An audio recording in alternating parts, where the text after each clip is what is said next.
Hey guys, Vytas here. I want to give you a couple tips about how to do a salutation. Not the full salutation, just a half salutation.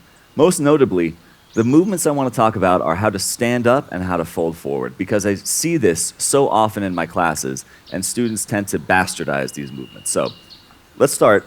You can watch me first. Feet are hips distance apart.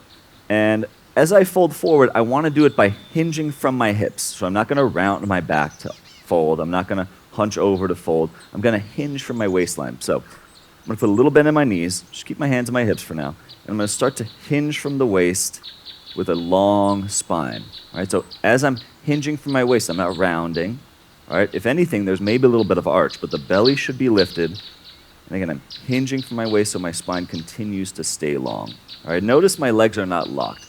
If you lock your legs here, you're going to put a lot more pressure on your lower back. So it's good to keep a little bend in your knees. And if you're really tight, you can even keep more of a bend in your knees. Right, you want to feel the mobility from a long spine standing up, hinging from your waist. And then notice when you get tight here, it might be halfway, it might be a little bit more than halfway. That's pretty much your edge. All right?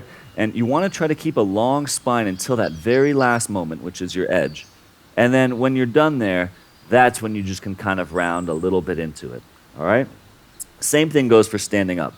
So as I glance forward, I'm going to create some of that length again. Belly draws in, the spine elongates forward. Might fold forward one more time to feel the stretch of my hamstrings. Notice I'm never locking my legs out. There's always at least a little bend in my knees. Okay, and then as I come up, and I'm going to do this one with my hands on my waist again, a little bend in my knees, my hands are at my waist. I want to lengthen my spine as I rise up. Right? I'm not rounding up.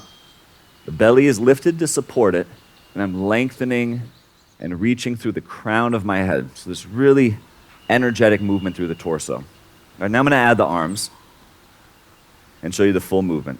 All right, now, sometimes people do arms forward. That's fine. Arms forward is a much more natural position of the arm in the shoulder socket. And when you go your arms out to the side, you'll notice if you lift your arms up with your palms down, you have to stop at some point. That's why the palms then have to turn up to go all the way up. So if you're going to reach out to the side, that's nice, and you'll feel some space in your sides. Just know you're going to have to turn your palms up at some point. Okay, so putting it all together. On an inhale, I'm going to stretch up. And then with a long spine, I'm going to bend the knees a little bit. I'm going to take my hands to my heart as I fold forward. Okay, and then lengthening out, I take an inhale, elongate the spine, and then exhale, folding back in. And same thing with a long spine, arms out to the side, big inhale, stretch up, and then my hands will come together. All right, so the idea, again, that I really want to stress to you with this tip is hinging from the waist as you come up and down, all right? Not rounding, not collapsing, and definitely not locking your knees. So play with the different arm positions, play with however kind of speed you want to move with. Just try to make sure you elongate through the spine as you do it. All right? I'll see you on the mat.